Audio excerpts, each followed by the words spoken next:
amigas y amigos de los medios de comunicación, colegas senadores de la República, yo quisiera hacer hoy algunos comentarios generales sobre el tema que tanto ha ocupado la atención de la opinión pública en poco más de 24 horas, que es la renegociación del Tratado de Libre Comercio con América del Norte, que ya no se va a llamar así, está por definirse todavía el nombre oficial que tendrá el acuerdo, pero en todo caso hay cosas que yo sé que están en la mente de todos ustedes y yo quisiera darles nuestro punto de vista.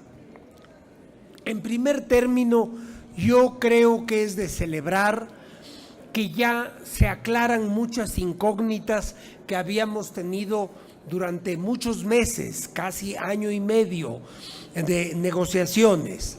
Sabemos que se va a tratar nuevamente de un tratado trilateral y esto es esencial para los intereses de México, creemos nosotros.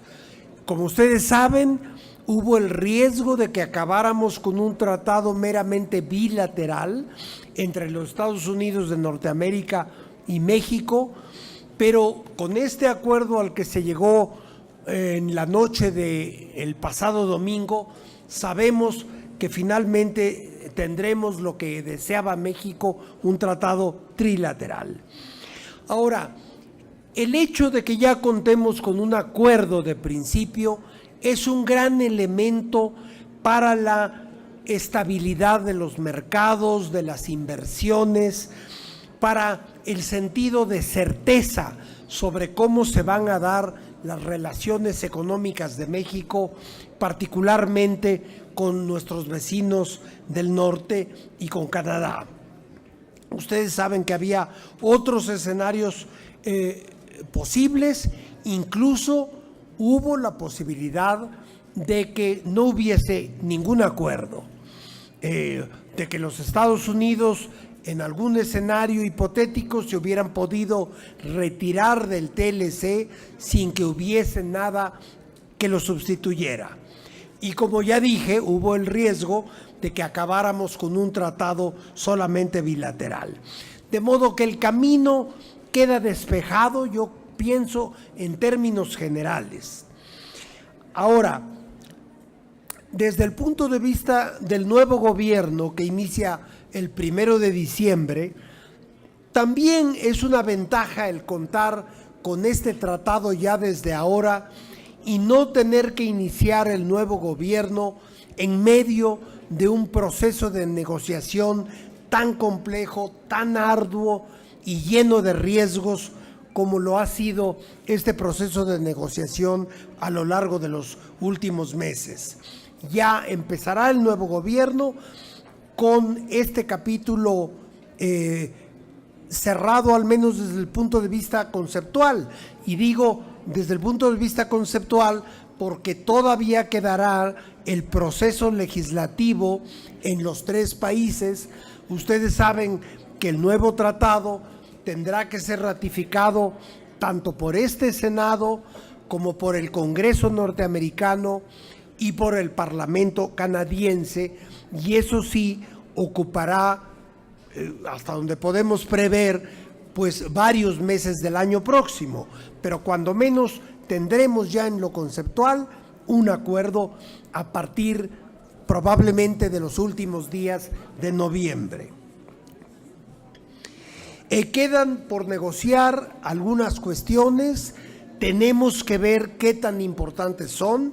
Desde luego el documento que recibió ya este Senado es un documento de 530 páginas.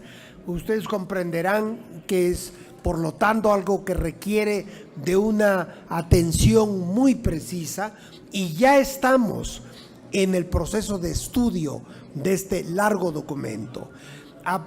Esa es la razón por la cual pensamos que hoy no es el momento para una sesión de preguntas y respuestas. Esto lo podremos hacer, yo diría que a partir del jueves próximo, cuando ya hayamos, cuando habremos terminado cuando menos un primer estudio del documento. Quisiera mencionarles también que desde la perspectiva norteamericana, yo me encontraba en los Estados Unidos ayer cuando el acuerdo fue anunciado, y es interesante ver cómo nuevamente circunstancias políticas internas de los Estados Unidos tuvieron que ver con nuestras negociaciones.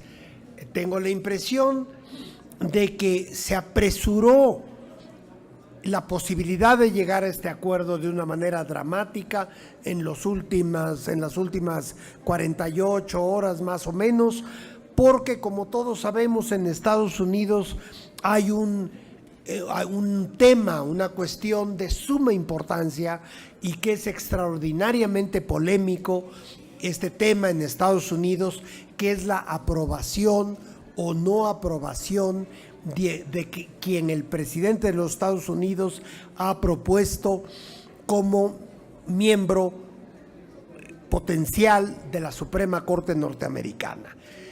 Esto es algo que está creando una gran tensión en los Estados Unidos y desde mi punto de vista, para un tanto desdibujar ese tema, se apresuró la cuestión del Tratado de Libre Comercio entre los tres países, pero esto, como ya dije, finalmente vino a favorecernos. Un último aspecto que quiero subrayar, porque es inédito, es la colaboración que hubo entre el equipo del gobierno saliente y el equipo del gobierno entrante para negociar este tratado al que se ha llegado, este acuerdo que ya tenemos hoy. Es algo completamente inusitado en la historia política de México. Ustedes recordarán que en tiempos anteriores, incluso cuando se trataba de una transición entre dos gobiernos emanados del mismo partido, pues no había habido el grado de colaboración para lograr una negociación específica. Entonces, ahora que estamos transitando de un partido a otro, que estamos iniciando lo que nosotros consideramos es la cuarta gran transformación de la República, pues yo creo que es de notar y es de celebrar que hayamos podido colaborar ambos equipos de gobierno de una manera tan estrecha.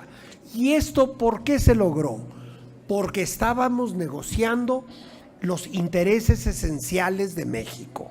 Y cuando se trata de defender los intereses de México, hemos dado una buena muestra de que eso se antepone a todas las otras consideraciones, a consideraciones políticas, a consideraciones partidistas. Ha sido un ejemplo muy loable, en mi opinión, de cómo cuando se trata de las cuestiones esenciales del país, todas las fuerzas políticas internas podemos colaborar en un mismo sentido.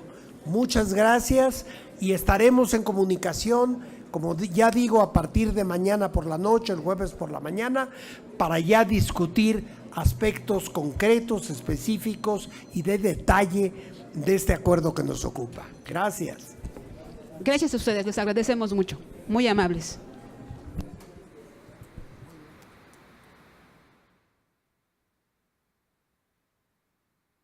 El senador Héctor Vasconcelos.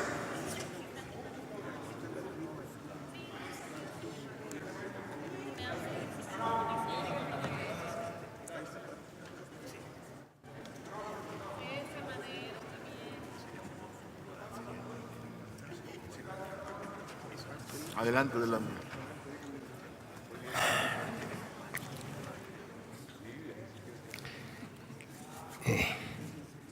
Senador presidente, colegas, senadores y senadoras, esta soberanía ha recibido en los últimos días el texto en su versión en inglés del nuevo Tratado de Libre Comercio entre México, los Estados Unidos de Norteamérica y Canadá, renegociado hasta las últimas horas del pasado domingo.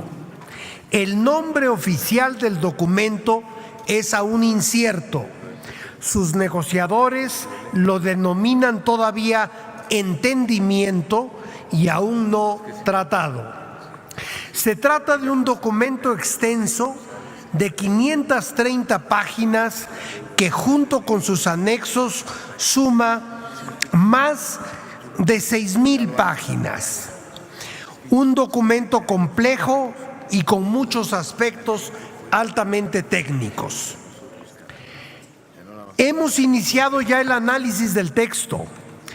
Hemos sostenido conversaciones con el equipo negociador para entender mejor las implicaciones de lo renegociado, pero es obvio que dada su extensión y complejidad, pasarán varios días, acaso semanas y meses, antes de que podamos contar con una evaluación definitiva. Sin embargo, podemos ya valorar algunos aspectos del hecho de contar con un tratado nuevo. En primer término, se han disipado dudas que se habían mantenido durante muchos meses desde que inició el proceso de renegociación hace 17 meses. Varios escenarios que eran posibles ahora se descartan. Los Estados Unidos pudieron haberse retirado unilateralmente del tratado, lo que hubiera obligado a México a replantear todas sus relaciones comerciales en términos de las reglas de la Organización Mundial del Comercio. Pudimos haber terminado con un solo tratado bilateral si Estados Unidos no hubiese llegado a un acuerdo con Canadá. Esto hubiera sido negativo para México, dado que un arreglo bilateral hubiese acentuado la asimetría evidente entre México y nuestro vecino inmediato del norte. El hecho mismo de que tales escenarios no se hayan materializado es ya ganancia para México. Hoy sabemos que si el texto es aprobado por este Senado, el Congreso norteamericano y el Parlamento canadiense contaremos con un tratado y este será trilateral. Lo anterior ha tenido ya efectos positivos en México. La incertidumbre se ha reducido y todos sabemos que para los mercados y los inversionistas no hay peor circunstancia que la incertidumbre. Tanto el valor de nuestra moneda como la bolsa de valores han mostrado incrementos significativos. Si bien los mercados no han reaccionado con euforia, quizá esto se deba a que aún no se conocen los detalles del nuevo texto y tampoco existe certeza absoluta respecto a los tiempos de los procesos legislativos en los tres países. Vale la pena mencionar desde ahora que de una primera aproximación al texto se desprende que los intereses soberanos de México, particularmente en el sector energético, han quedado resguardados. No puedo dejar de mencionar un hecho insólito: el grado de colaboración que existió entre los equipos del gobierno saliente y del entrante para esta negociación. En otros tiempos solía ocurrir que aún entre equipos salientes y entrantes emanados del mismo partido político había tensiones severas, cuando no francas animadversiones. No fuese el caso en la renegociación que nos ocupa, y esto demuestra que cuando se trata de los intereses esenciales de México, somos capaces de trabajar unidos. Seguiremos analizando a profundidad el texto de tal suerte que una vez que éste sea asignado por los mandatarios de los 3 países en los últimos días de noviembre, de no encontrarse algún elemento nocivo para nuestros intereses, y cuando el texto definitivo sea sometido para su ratificación por esta soberanía, podamos emitir un voto informado, responsable y de conciencia histórica. Es cuanto. Gracias. Muchas gracias, senador Héctor Vasconcelos.